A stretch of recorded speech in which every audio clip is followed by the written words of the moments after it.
Hey everyone, Theo here.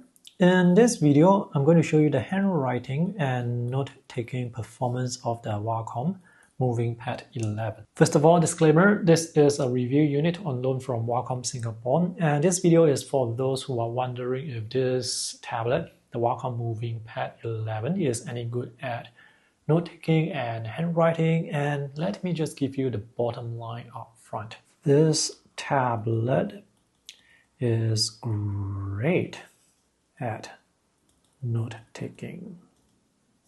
Not only that, this tablet is great at drawing and great for drawing.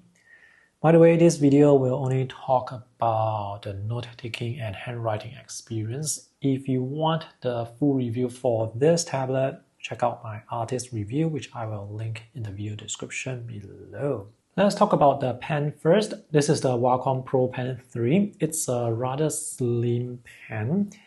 And this pen uses Wacom EMR, so there is no internal battery, so no charging is required, and you do not need to pair this pen to the tablet to use this pen. There are 3 side buttons, and whether you can customize shortcuts to them will depend on the note-taking app you use. This pen has fantastic support for pressure, tilt, and palm rejection.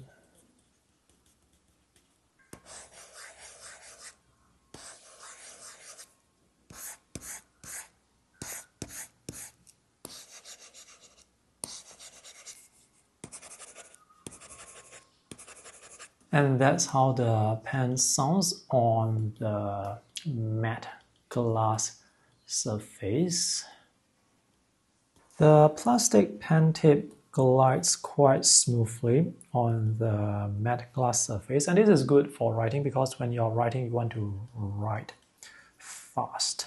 The Wacom Pro Pen 3 actually uses a newer version of Wacom EMR, but this tablet is still backwards compatible with the pens that use the older versions of Wacom EMR, such as the many pens that I have here, the Samsung S Pen, the Pilot Dr. Grippy, Norris Digital Jumbo, Lamy AL Star, the Wacom One Standard Pen, and the Wacom One Pen.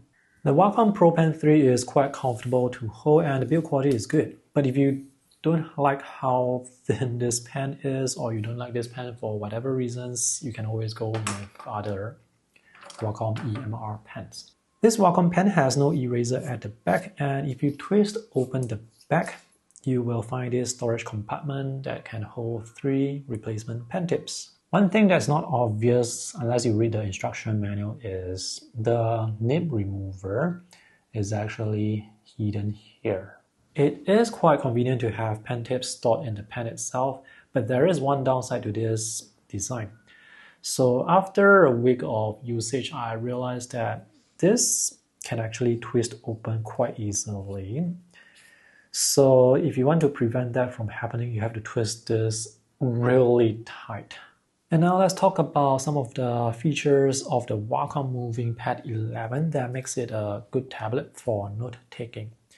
The first thing that I like is this tablet has no camera bump. So the camera is actually flush to the surface of the body, and this is matte textured. It feels really nice. And there are 4 rubber feet on the back. So you can actually place this tablet flat on the table like this. Let me just unlock this first. By the way, there is no face unlock, unfortunately. It unlocks like this because I did not set a pin. So with this tablet, you can have it flat on the table. And when you are writing, the tablet is not going to wobble. The matte glass surface provides this subtle tactile writing experience, which is nice.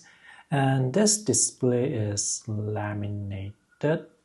That is to say that when writing and drawing, there is almost no gap between the line and the pen tip. Palm rejection works really well. So in this case, I can rest my palm on the display and nothing happens.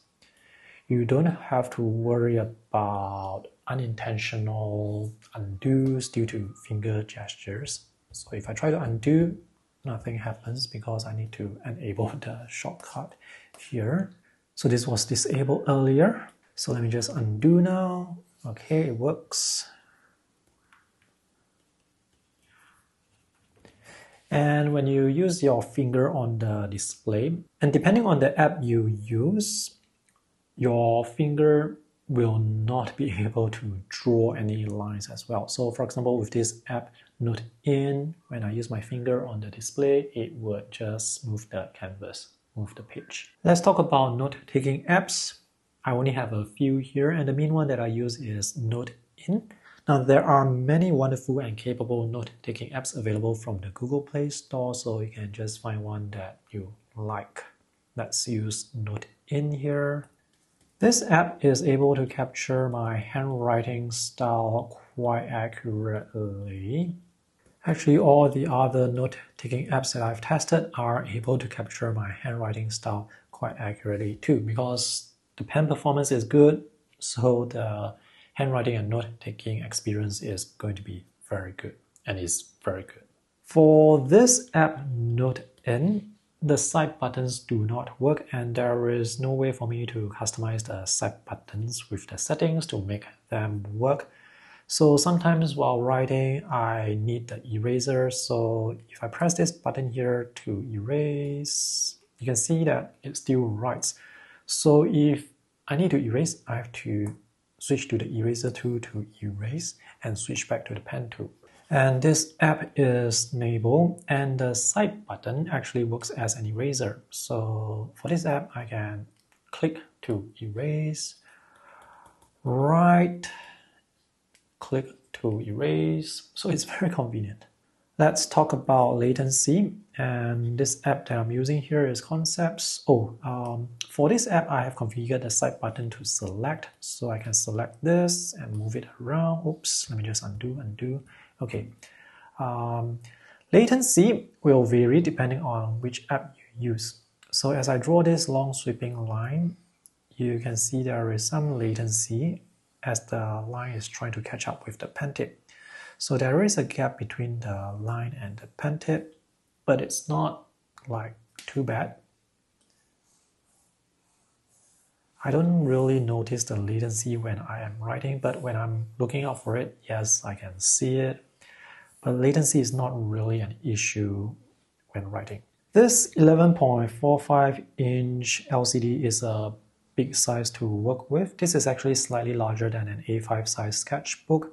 And this 3:2 aspect ratio, I just love it because this is very usable in both landscape and also in portrait orientation. In portrait orientation, it's not too narrow, so you can still write like many words in this direction horizontally when the tablet is in portrait orientation. Oh, and this tablet has adaptive 90 Hz refresh rate. What that means is when you pan or scroll, when you zoom in and out or rotate, the animation will look smooth. And because of that smoothness, it's going to make the tablet feel more responsive. For this app enable, there seems to be a glitch that happens with this specific tablet because I cannot reproduce the problem with another tablet. So when I tap here on this keyboard to type, but I don't want to type, so let's just remove the keyboard, go back to pen mode, and I try to write or draw. Notice the keyboard appears again, not an issue, just remove it. But now when I try to draw or write, notice the pen does not work properly. So for the pen to work properly, I have to go to the gallery page, come back here again, and now let's write, and now it works. So this problem does not happen on my Samsung tablet. Right, to conclude, I'm going to give the handwriting and note-taking experience on the Wacom MovinkPad 11 an A+. Before you go, I have a favor to ask from you. If you guys have the intention to buy this tablet, consider making your purchase through the affiliate links that I have in the video description below to support my YouTube channel. I get to earn some commission through each sale, but at no extra cost to you. And if you happen to be watching my review from Singapore, you can find this tablet on Shopee SG as well, selling at 619 Singapore dollars. The link is in the video description below too.